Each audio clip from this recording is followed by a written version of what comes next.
Maddy friends మ్యాడీని లాక్కుని పక్కకు తీసుకువచ్చి ఏంట్రా నీకంత కోపం అని అంటుంటే అప్పుడు మ్యాడీ ఏంట్రా కోపపడకుండా ఎలా ఉండమంటావు, వాడు మాట్లాడింది నా చిన్నీని, నా ప్రాణాన్ని. జనరల్గా నాకు అమ్మాయిలను మాట్లాడితేనే తట్టుకోలేను, అలాంటిది నా చిన్నీని అన్ని మాటలు అంటుంటే ఎలా తట్టుకోమంటారు అని అంటాడు. అని అంటుంటే అప్పుడు అతని ఫ్రెండ్స్లో ఒక అతనుండి రే 1 వీక్ ప్రేమించుకొని వదిలేసుకొని ఎవరి దారి వాళ్ళు చూసుకునే రోజులురా ఇవి, కానీ నువ్వు చిన్నప్పుడు ఎప్పుడో ప్రేమించిన అమ్మాయిని ఇంతలా ఆరాధిస్తూ ఇంకా ప్రేమిస్తూ ఉన్నావంటే నువ్వు చాలా గ్రేట్ రా మ్యాడీ అని అంటూ ఉంటాడు. అప్పుడు మ్యాడీ తననెలా మరిచిపోతాన్రా, నేను పీల్చే ప్రతి గాలిలోనూ నేను తీసుకునే ప్రతి శ్వాసలోనూ నా గుండె చప్పుడులోనూ తనే ఉంటుందిరా అని చెప్తాడు. మా అమ్మా నాన్న నాకు ప్రాణాన్ని పోస్తే తను తన ప్రేమతో నాకు ఒక జీవితం అంటే ఏంటో చూపించిందిరా అని అంటుంటే ఇంతలో తన ఫ్రెండ్ ఉండి అరే మ్యాడీ నువ్వు ఇంతలా ప్రేమిస్తున్న తనని నీకెందుకురా దేవుడు ఇంతలా దూరం చేస్తున్నాడు అని అంటుంటే అప్పుడు మ్యాడీ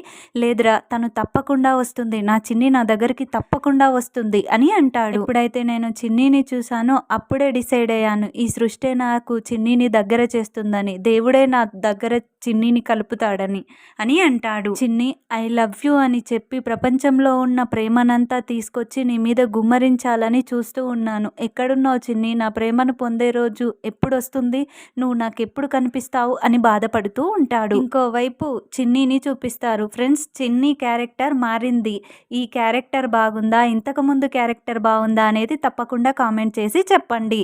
అయితే చిన్ని దేవతకి మొక్కుతూ నేను ఇప్పుడు ఇలా నీ ముందు నిలబడి మొక్కుతున్నానంటే దానికి మ్యాడీయే కారణం తల్లి, తను నా జీవితాన్ని కాపాడాడు, మ్యాడీ లేకపోతే నాకు జీవితమే లేదమ్మా అని చెప్తూ ఉంటే అప్పుడు మధు ఫ్రెండ్ ఉండి మధు ఇవన్నీ చెప్తున్నావు కరెక్టే, మరి మ్యాడీ మీద నీకున్న ప్రేమను కూడా చెప్పే ఆ దేవతకి అని అంటుంది. కనీసం ఇప్పటికైనా రియలైజ్ అవ్వు, ముడుచుకుని ఉన్న రెక్కలని విప్పుకొని స్వేచ్ఛగా ఎగిరిపో, ఇంకా ఆలస్యం చేయకు మధు, వెళ్ళి నీ మనసులో ఉన్న ప్రేమని మ్యాడీతో చెప్పేయి, భయపడకు మధు, మ్యాడీ ఖచ్చితంగా నీ లవ్ని యాక్సెప్ట్ చేస్తాడు, మ్యాడీకి నువ్వన్నా నీ క్యారెక్టర్ అన్నా తనకి చాలా ఇష్టం, అయినా నీ ప్రేమని కాదనే వాళ్ళు నిన్ను కాదనే వాళ్ళు ఎవరైనా ఉన్నారా, భయపడకు మధు, నీ లవ్ని మ్యాడీ ఖచ్చితంగా మనస్ఫూర్తిగా ఒప్పుకుంటాడు అని అంటుంటే అప్పుడు మధు నిజంగా ఒప్పుకుంటాడా అని అడుగుతుంది. అప్పుడు తన ఫ్రెండు నిజంగా ఒప్పుకుంటాడు, కావాలంటే నువ్వు అమ్మవారిని అడిగి చూడు అని అంటే అప్పుడు మధు సరే అమ్మవారినే అడుగుతాను అంటూ అమ్మవారి ముందున్న గాజులు తీసుకుని చూస్తూ ఉంటుంది. అప్పుడు మధు ఫ్రెండ్ ఉండి అదేంటి మధు 3 గాజులు తీసుకున్నావు అని అంటుంటే అప్పుడు మధు ఇది నాన్న కోసం అంటూ తన మనసులో నాకు జన్మనిచ్చిన మా నాన్న నా కళ్ళ ముందుకు వచ్చేలా ఆశీర్వదించమ్మా అంటూ గాజు త్రిశూలానికి విసిరివేస్తుంది. అది త్రిశూలం మీద పడుతుంది. అప్పుడు మధు చాలా సంతోషిస్తుంది. స్వప్న నాన్న నన్ను కలుస్తాడు స్వప్న అంటే గాజు పడింది, నాన్న నన్ను తప్పకుండా కలుస్తాడు అని సంతోషంగా తన ఫ్రెండ్తో చెప్తూ ఉంటుంది. మళ్ళీ ఇంకొక గాజు ఆ గాజును చూస్తూ ఇది చందు అత్తయ్య అందరూ అమ్మ మళ్ళీ నాకు దూరమైన నా వాళ్ళందరూ కలవాలి తల్లి అని మొక్కుకొని గాజు వేస్తుంది. అది కూడా త్రిశూలానికి పడుతుంది. స్వప్న వాళ్ళు కూడా నా దగ్గరికి వచ్చేస్తున్నారు స్వప్న వచ్చేస్తారు అంటూ దేవతకి సంతోషంగా దండం పెట్టుకుంటుంది. మధు ఇంకొక గాజు తీసుకొని చూస్తూ ఇది మ్యాడీ కోసం అని టెన్షన్ పడుతూ అలాగే గాజును చూస్తూ ఉంటుంది. అప్పుడు స్వప్న మధు నీ మంచి మనసుకి నీ వాళ్ళందరూ నీ దగ్గరికి వస్తారు, అలాగే మ్యాడీ కూడా నీకు దక్కుతాడు, కానీ ఈ గాజు మాత్రం పడితే నీవు ప్రాణంగా ప్రేమించే నీ మ్యాడీని ఆ అమ్మే నీకు దగ్గర చేస్తుందని చెప్తున్నట్టు లెక్క అని చెప్తుంది. మధు టెన్షన్ గానే గాజు వేస్తుంది. గాజు త్రిశూలానికి పడుతుంది. ఇక మధు ఆనందానికి హద్దులుండవు. వెళ్ళి స్వప్నని గిరగిరా తిప్పుతూ స్వప్న అమ్మవారు నా 3వ కోరికను కూడా నెరవేరుస్తానంది, అమ్మవారు నా కోరికలన్నీ నెరవేరుస్తుంది అంటూ స్వప్నని గిరగిరా తిప్పుతూ ఉంటుంది. సంతోషంగా హగ్ చేసుకుంటుంది. మా నాన్న నా దగ్గరికి వచ్చేస్తాడంట, చందు అత్తయ్య అందరూ నా దగ్గరికి మళ్ళీ తిరిగి వచ్చేస్తారంట, మ్యాడీని నన్ను కూడా కలిపేస్తుందంట చూసావా అంటూ సంతోషంగా చెప్తూ ఉంటుంది. మ్యాడీ, నేను నా ప్రాణం కంటే ఎక్కువగా ప్రేమిస్తున్న నా మ్యాడీ నాకు దక్కుతాడంట. అమ్మ చాలమ్మా, నా జీవితానికి ఈ మోడి కోరికలు ఇంకా చాలమ్మా, మళ్ళీ నీ దగ్గరికి వస్తాను తల్లి, మళ్ళీ వస్తాను అంటూ అమ్మవారి ముందున్న కుంకుమ తీసుకుని చున్నీలో ముడివేసుకుంటుంది. అమ్మ, నా మ్యాడీతో మళ్ళీ మళ్ళీ నీ దగ్గరికి వస్తాము, ఇద్దరం కలిసే వస్తాము, స్వప్న ఇంకా వెళ్దాం పద అంటూ అక్కడి నుంచి వెళ్ళిపోతారు. ఇంకోవైపు లోహిత దగ్గరికి వచ్చి, అదేంటే నీ లవర్ని కలవడానికి ఇంకా వెళ్ళలేదా అని అంటే అప్పుడు లోహిత ఉండి, లేదే అతను ఏదో పనిలో బిజీగా ఉన్నాడంట, ఈవినింగ్ కలుద్దామని చెప్పాడు అని అంటుంటే ఇంతలో తన ఫ్రెండ్ ఒక ఆమె ఉండి, ఇలా డబ్బున్న వాళ్ళకి ఫాలోయింగ్ ఎక్కువే, మనం ముందే ఖర్చు వేసుకొని వాళ్ళని బుక్ చేసుకోవాలి, లేదంటే వేరే వాళ్ళు ఎగరేసుకొని వెళ్ళిపోతారు అని అంటుంటే అప్పుడు లోహిత ఉండి, అదే ట్రై చేస్తున్నానే అని అంటూ ఉంటే ఇంతలో వరుణ్ లోహితకి కాల్ చేస్తాడు.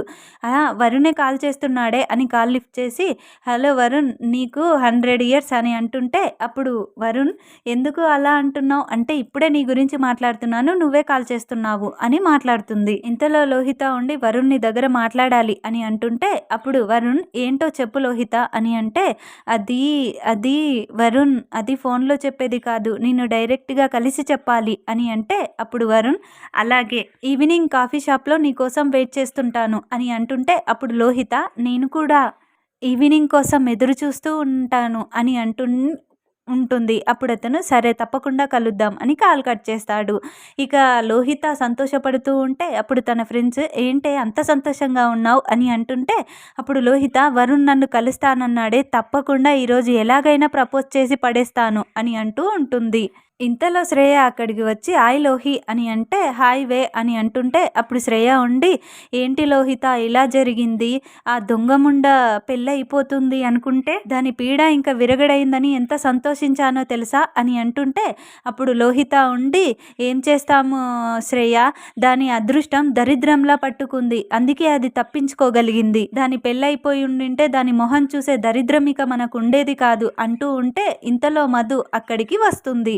అప్పుడు శ్రేయ మధుని చూసి, దరిద్రం అనుకుంటుంటేనే ఎలా వస్తుందో చూడు అని అంటుంటే అప్పుడు లోహిత, శ్రేయ అది ఇప్పుడు చేసే ఓవర్ యాక్షన్ కామెంటరీలో చెప్తాను చూడు, అది స్కూటీ దిగి దిక్కులన్నీ చూస్తుంది చూడు, అది చూసేది ఎవరి కోసం అనుకుంటున్నావు, మ్యాడీ కోసమే అని చెప్తూ ఉంటుంది.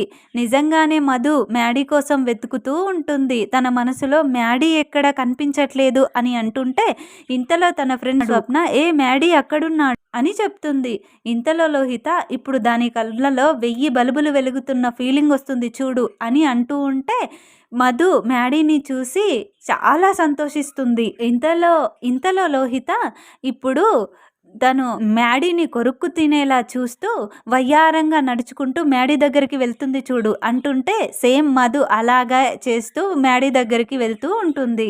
ఇంతలో శ్రేయ, నువ్వు కూల్గా జరుగుతుంది ముందే చెప్తున్నావు, దాన్ని చూస్తేనే పెట్రోల్ పోసి తగలబెట్టాలని అనిపిస్తుంది నాకు అని అంటుంటే అప్పుడు లోహిత, కూల్ శ్రేయ కూల్, ఇంకా చాలా ఉంది, టైటానిక్ రేంజ్ లవ్ స్టోరీ చూపిస్తుంది చూడు అని అంటూ ఉంటే ఇంతలో మధు మ్యాడీ దగ్గరికి వెళ్ళి, హాయ్ మ్యాడీ అని అంటుంటే ఇంతలో మ్యాడీ మధుని చూస్తూ, నైస్ డ్రెస్ మధు, చూస్తే సూపర్గా ఉంది అని చెప్తాడు. అప్పుడు మధు, థ్యాంక్స్ యూ మ్యాడీ అని అంటుంది.